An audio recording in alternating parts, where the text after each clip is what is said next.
하나님 말씀 봅니다. 요한계시록 8장 1절에서 13절 말씀입니다.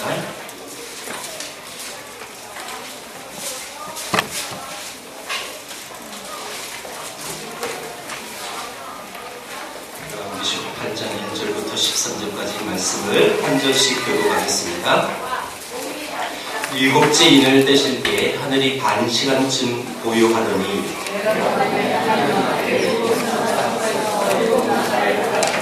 또 다른 천사가 와서 제단 곁에 서서 금향로를 가지고 많은 향을 받았으니 이는 모든 성도의 기도와 합하여 보좌 앞 금제단에 드리고자 함이라.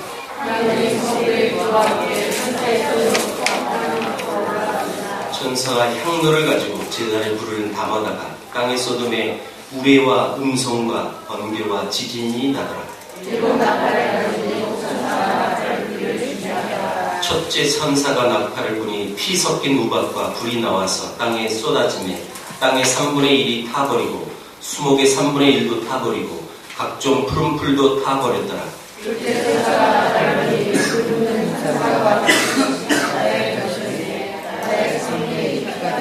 바다 가운데 생명 가진 피조물의 3분의 1이 죽고 배들의 3분의 1이 깨지더라.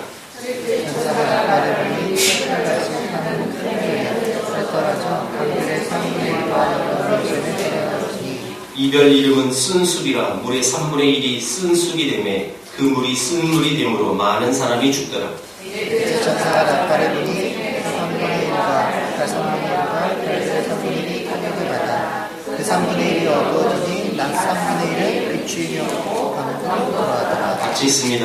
내가 또 보고 들으니 공중에 날아가는 독수리가 큰 소리로 이르되 땅에 사는 자들에게 화가 있으리니 이는 새 천사들이 불어야 할 나팔 소리가 남아 있음이로다 하더라. 아멘.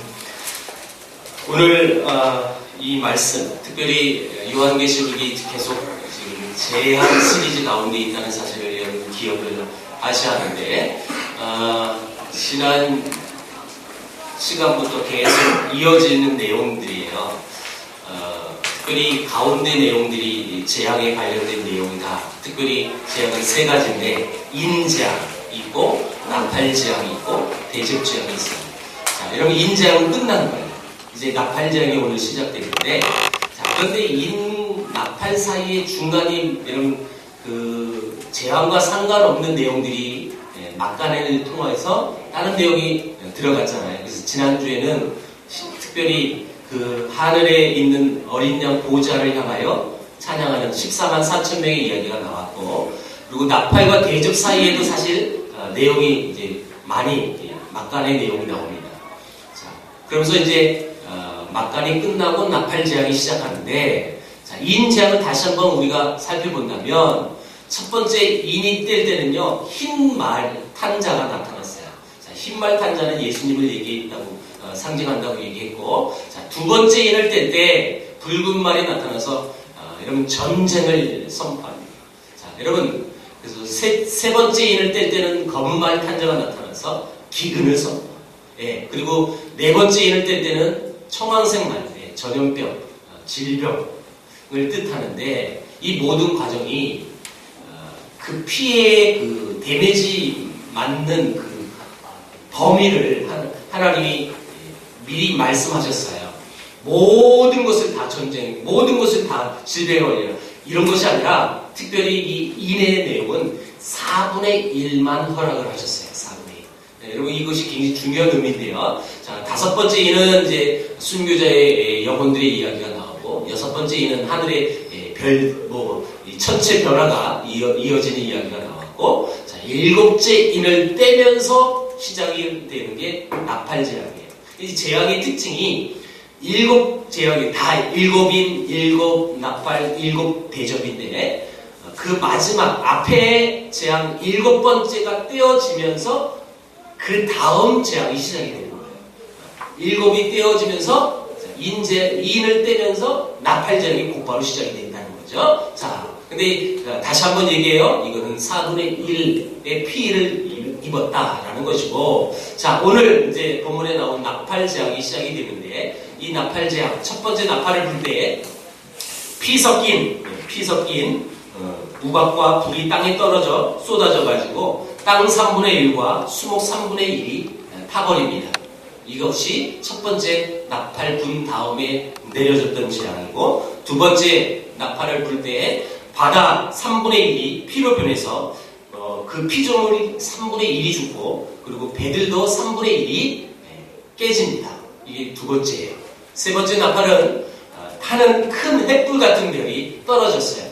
자, 근데 그 별의 이름을 순수기다라고 우리 성경에는 표현을 해놨고, 그 별이 떨어지니까 강들이 3분의 1이 이러면 순수기 되어서 그 물을 먹고 마시는 사람들은 죽어버리는 거예요. 자, 네 번째 나팔이 불어서 해달별이 3분의 1을 타격을 받아서, 자, 그래서 낮과 밤의 비침이 어두워집니다. 오늘은요, 이 4개의 나팔까지만 나와요. 자, 그런데 이 4개의 나팔이 공통점이 하나가 있어요. 그게 뭐냐면, 모든 그 재앙의 그 데미지가 3분의 1이다. 자, 인재앙은 몇 분의 몇이라고 그랬죠? 4분의 1. 그러면 여러분, 어느 게 더 데미지가 큽니까? 네, 3분의 1이겠죠. 3분의 1이 더 넓은 지역이에요. 4분의 1보다.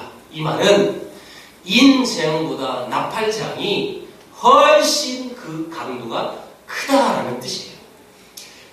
특별히 이 나팔은 언제 부냐면 전쟁이나 국가가 위기를 당할 때 나팔이 불려집니다. 구약에서 또한 절기 선포를 할 때 나팔이 또 불려지고, 왕의 즉위를 할 때 또 나팔이 불려지고, 하나님의 현현을 선포하는 용도로 사용되어졌습니다. 그런데 여기서 이 나팔은 무슨 용도로 사용됐을까요? 경고로 사용되어진 겁니다. 경고. 사실 이 재앙 시리즈는요, 구약에서 먼저 나왔어요. 그쵸? 여러분, 출애굽할 때에 이 애굽 땅에 어마어마한 재앙이 떨어졌어요. 10가지의 재앙. 그래서 그 내용을 요즘 극장 가면 상영을 합니다. 그 영화를. 엑소더스라고 해서. 근데 그 원 제목은요, 영어로 신들과 왕들이라는 뜻으로 합니다. 자, 이 원 제목입니다. 여러분, 신과 왕의 차이점이라는 거 사실은요. 무슨 얘기냐면, 그 영화 안에도 이런 내용이 나와요. 바로 이 애굽의 왕이었던 바로 왕이 이렇게 선포했어요. I am a God라고. 나는 왕이, 나는 신이다. I am a King이라고 했으면 뭐 여러분 적절한 표현일 텐데, I am a God이라고 얘기했어요. 내가 신이다. 그럼 우리 목사님 영화를 봤다라고 여러분 생각을 할 것 같아요. 그렇죠? 저는 안 봤어요. 근데 어떻게 아느냐? 예고편 봤어요. 예고편에 나오더라고요. 바로 왕이 I am God.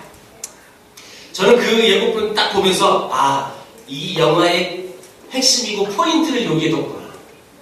예고편이라는 건요, 실제로 굉장히 중요한 장면이에요.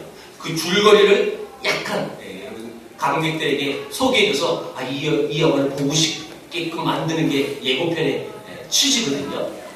자, 근데 보세요. 왜 바로 왕이 내가 신이라고, 왜 내가 하나님이라고 얘기했을까요?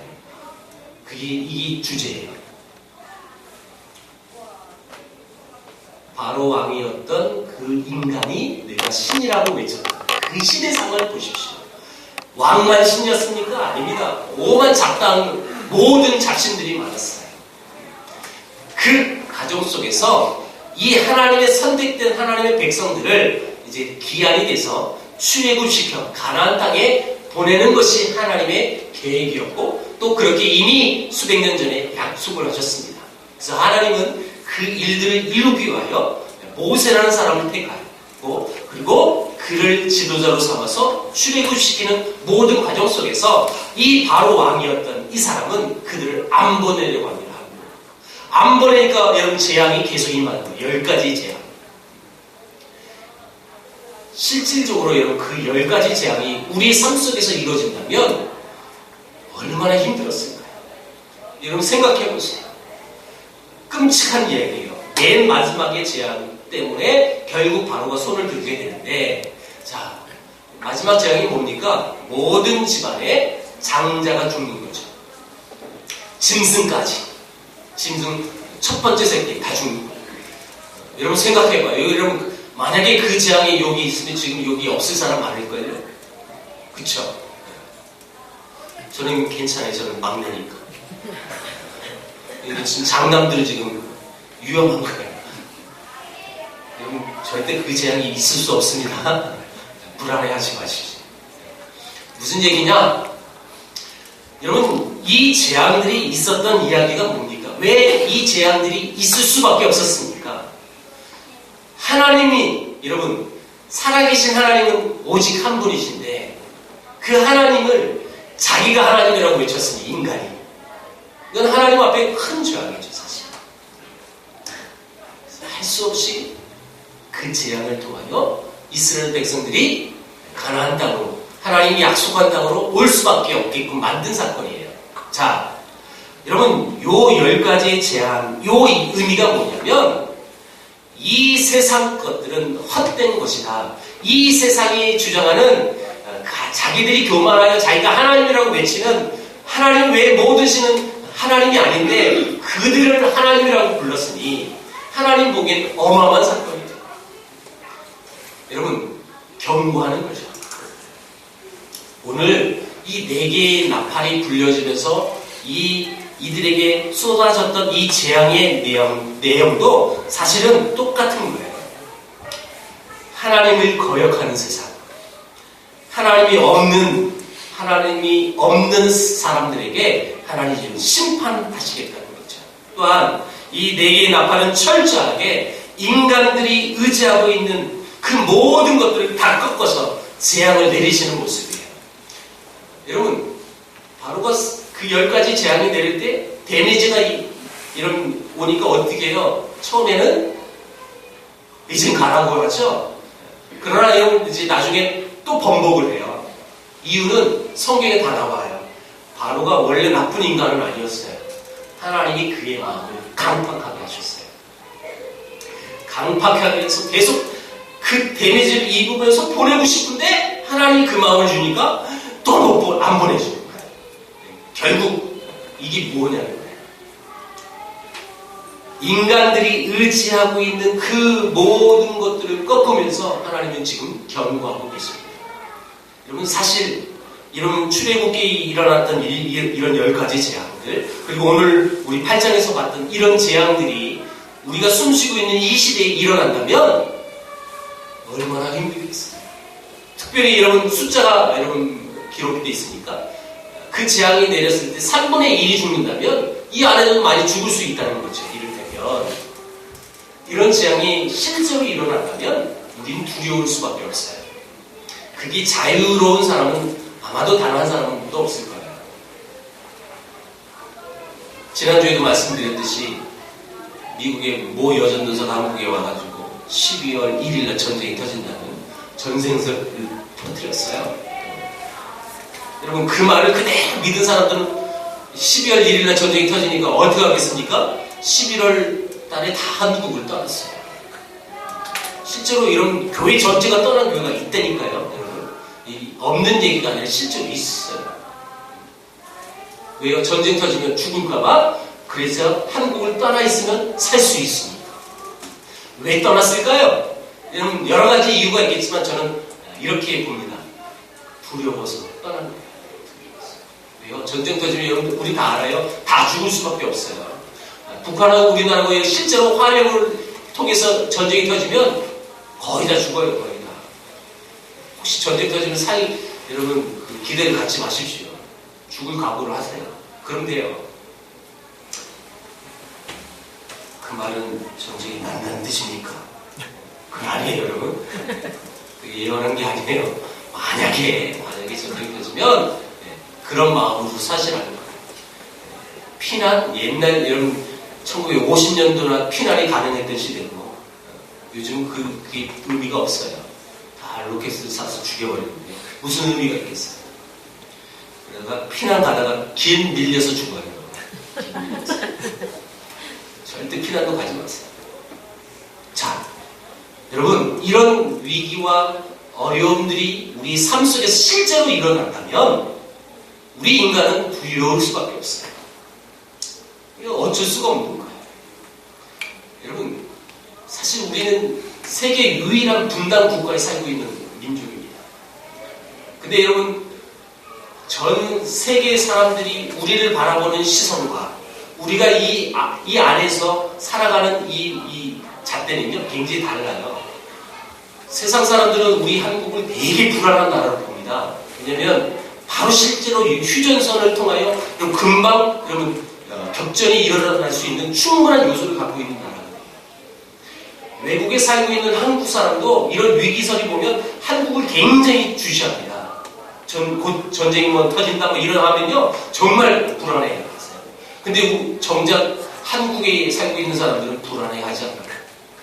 너무 여러분 평온하게 살고 있어요. 그뿐 아니죠.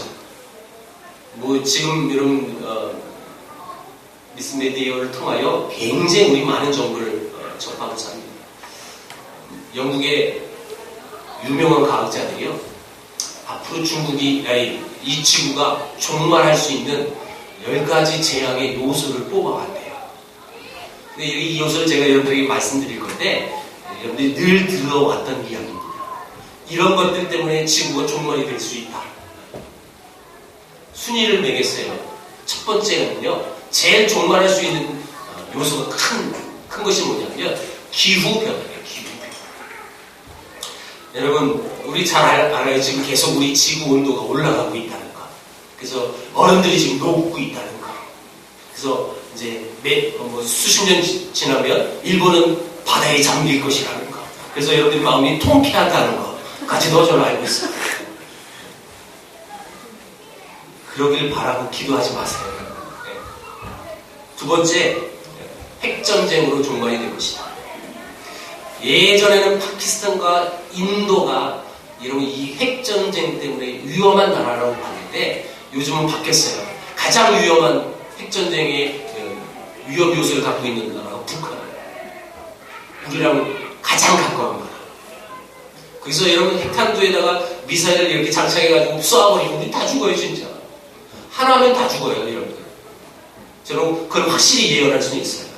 다 죽어요, 다 죽어요. 가장 위험한 거죠.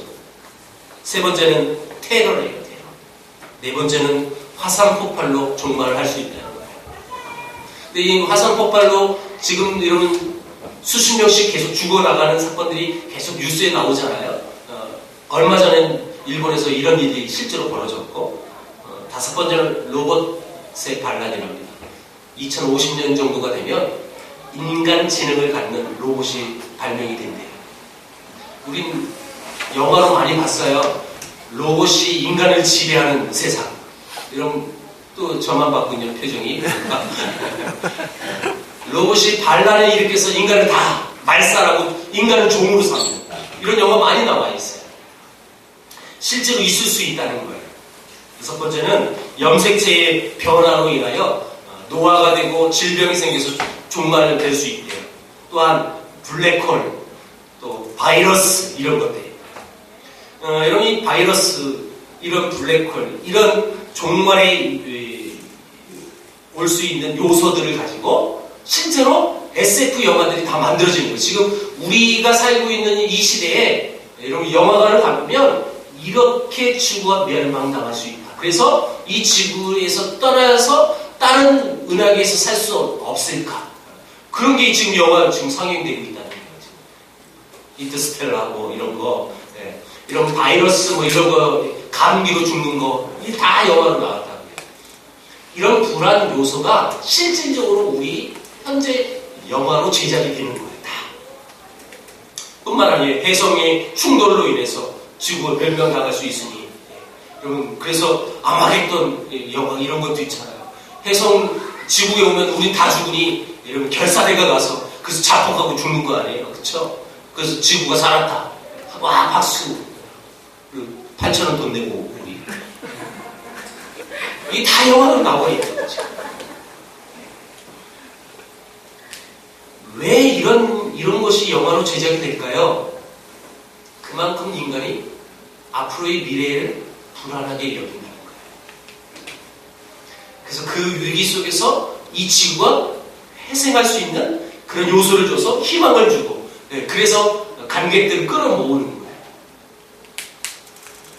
자, 앞으로 향후 70년 안에 일어날 수 있는 사건들을 유명한 과학자들이 이런 것들로 인하여 지구가 종말이 될 수 있다라고 예상한 것들입니다.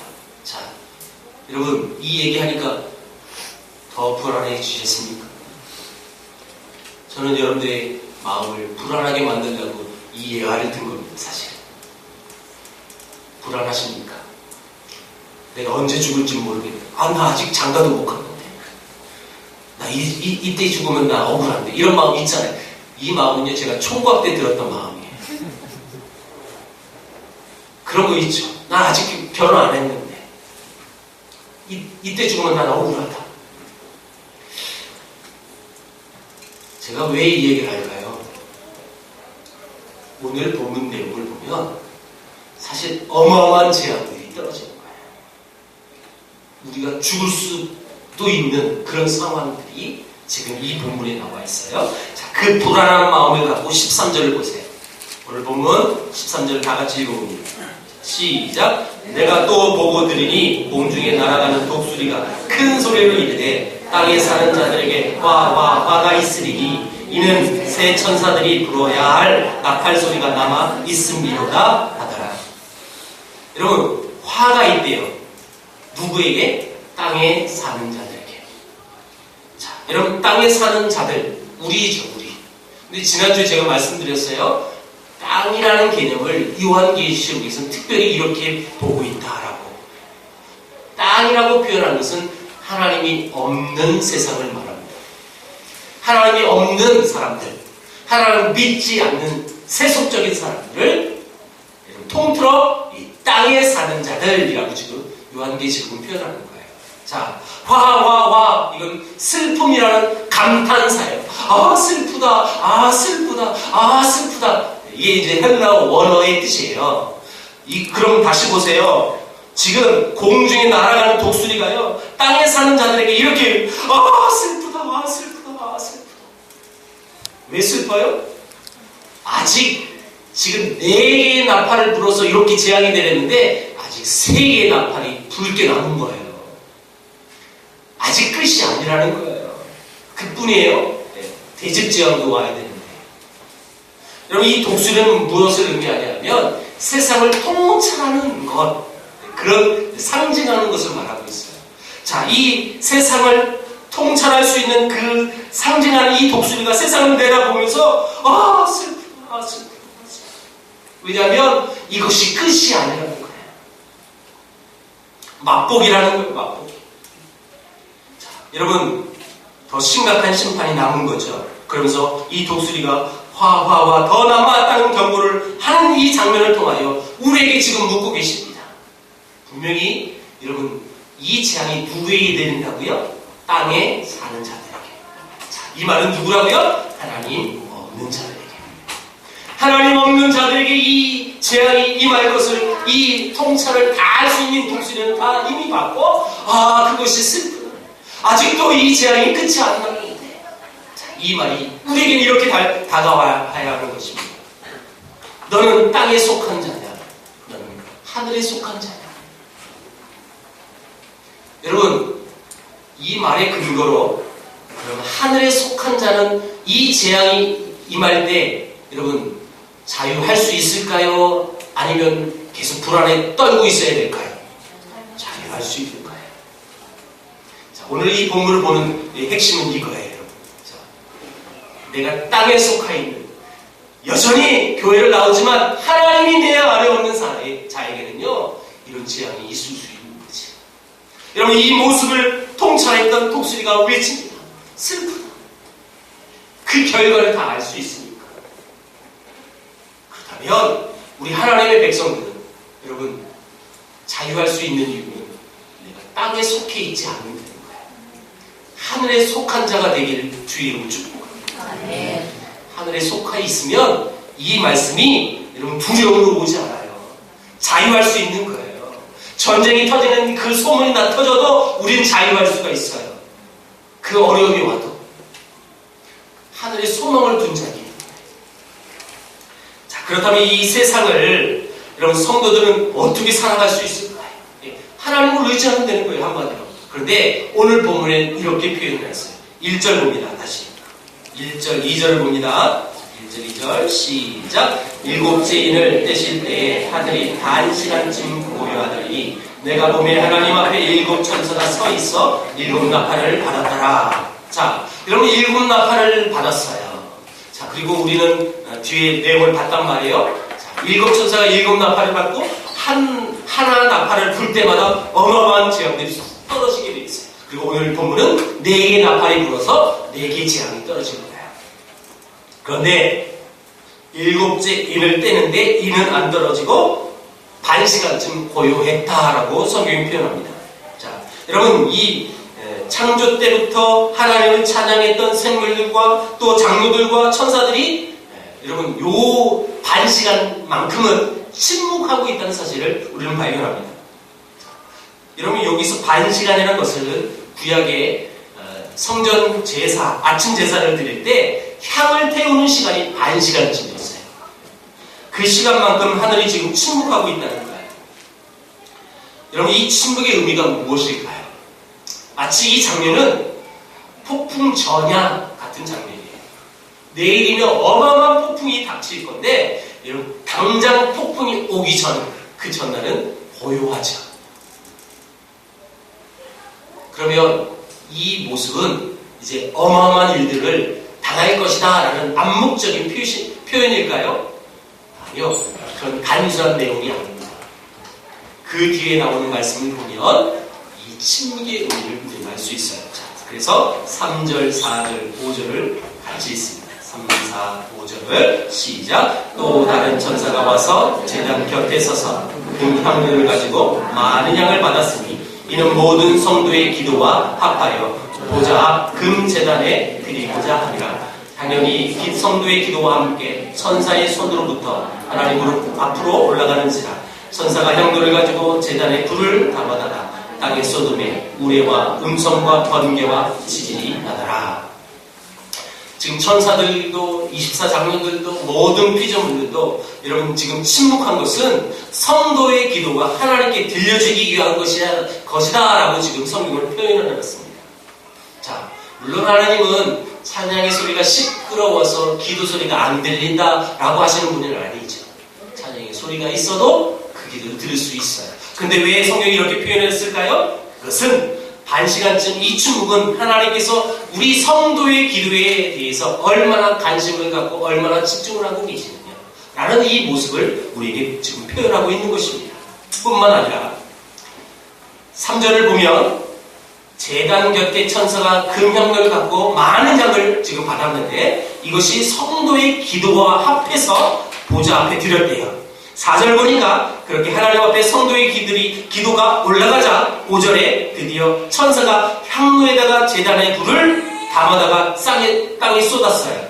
근데 땅에 쏟으니까 우레와 음성과 번개와 지진이 나서 그리고 실질적으로 7 나팔이 이제 하나씩 불려지면서 재앙이 떨어져요. 이 말은 무슨 뜻일까요?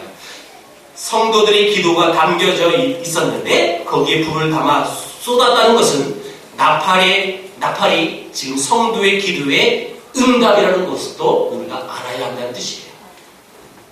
우리가 그렇게 기도했는데 하나님 앞에 기도했는데 그 기도의 응답이 오히려 재앙이라는 거예요. 나팔이 불려지는 거예요. 나팔이 불려졌다는 것은 재앙이 시작됐다는 뜻이거든요. 반시간 동안 이 고요는 성도의 기도가 하나님께 상달되고 있음을 보여주고 있는 것입니다. 우리 하나님은 그래서 이 고난의 시대를 사는 이 성도들이 어떻게 살기를 원하시고 계시느냐? 바로 이거예요. 하나님은 이 고난의 시대를 살아가는 성도들에게 그래서 너희들이 기도해야 한다 라고 말하는 거예요.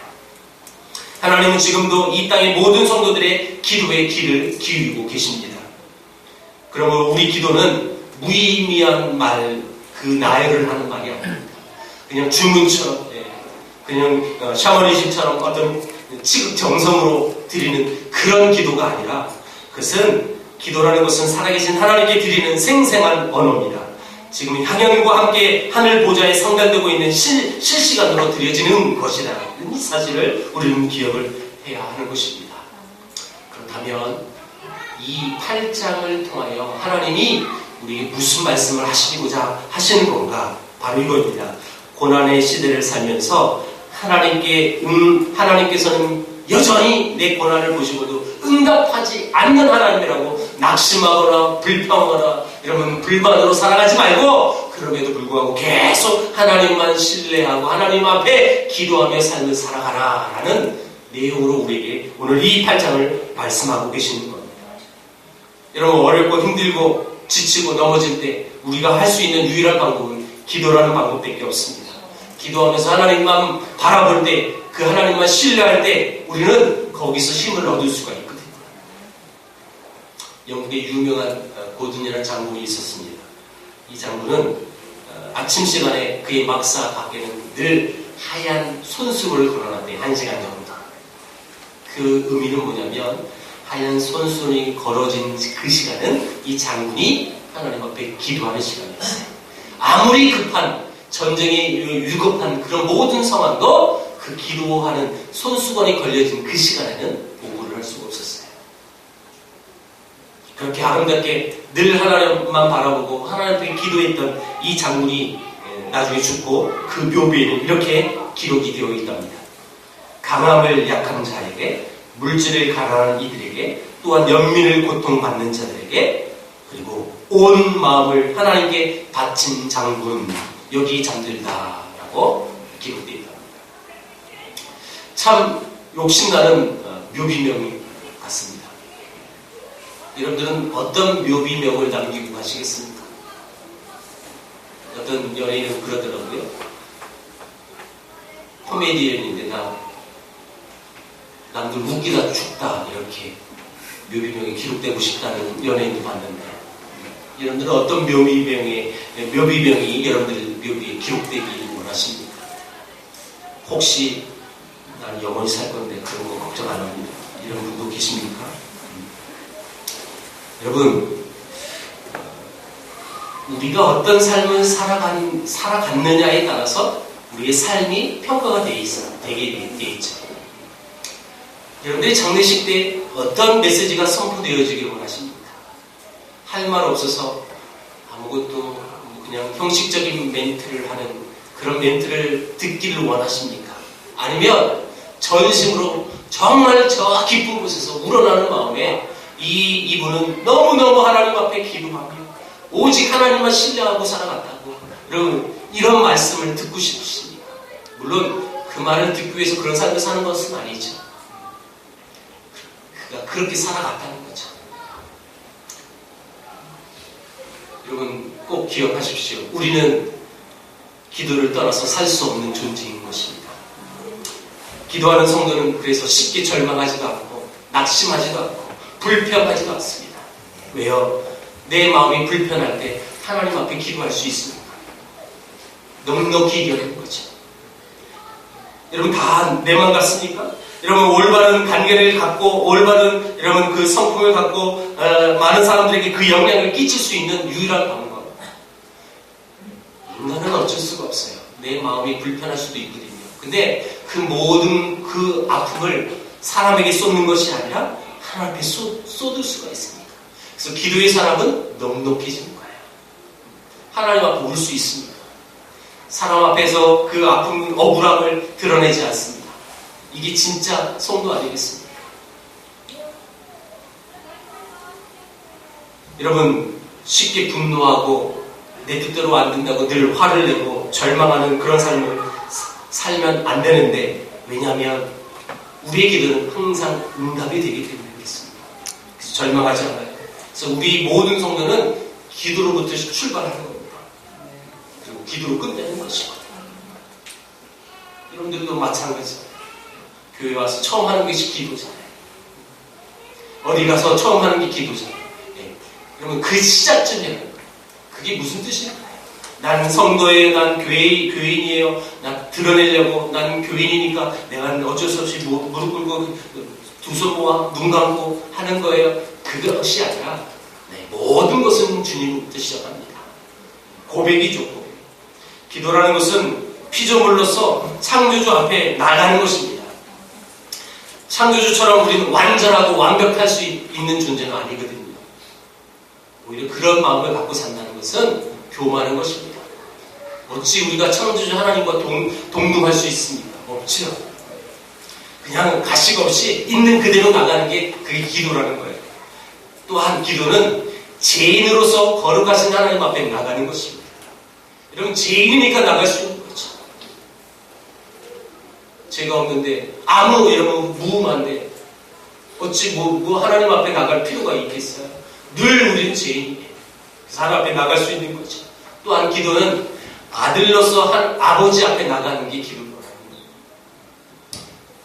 어떤 분이 SNS에 이런 글을 남겨놨어요. 나는 오늘도 늘 하나님 앞에 간구만 하는 이 내 모습이 너무너무 가슴이 아프다고. 어떤 지사님이 그런 글을 남겨놨어요. 인간의 관계는요, 아들로서 아버지에게 맨날 달라고 하면 나중엔 미안할 수 있어요, 사실. 그렇죠? 아들로서. 근데 아무 생각 없는 아들은 그런 생각도 안 해요, 사실. 맨날 달라고 하면 주니까.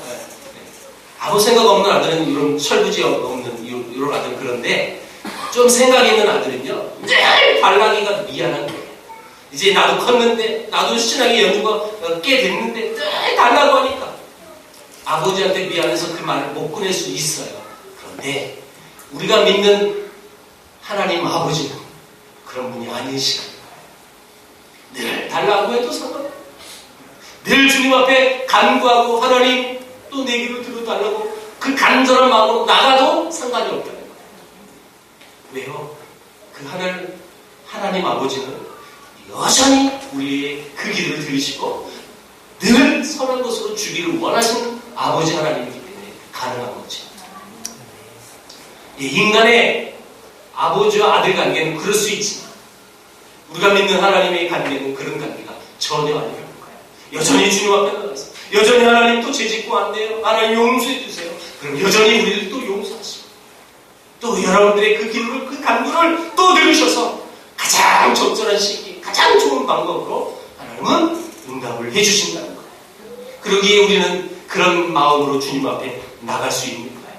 여러분, 이 확신이 있는 사람은 이 고난의 시대에 어떻게 살아갈 수 있는 방법을 알고 있다는 뜻이 알고 있는 거예요.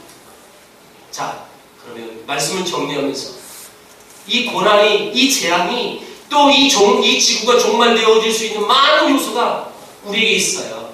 자, 그런 요소가 있는데도 불구하고 우리 신앙인들은 여러분 자유할 수 있고 불안해하지 않으며 기쁨으로 살 수 있는 여러분 그 이유가 뭐냐는 거예요.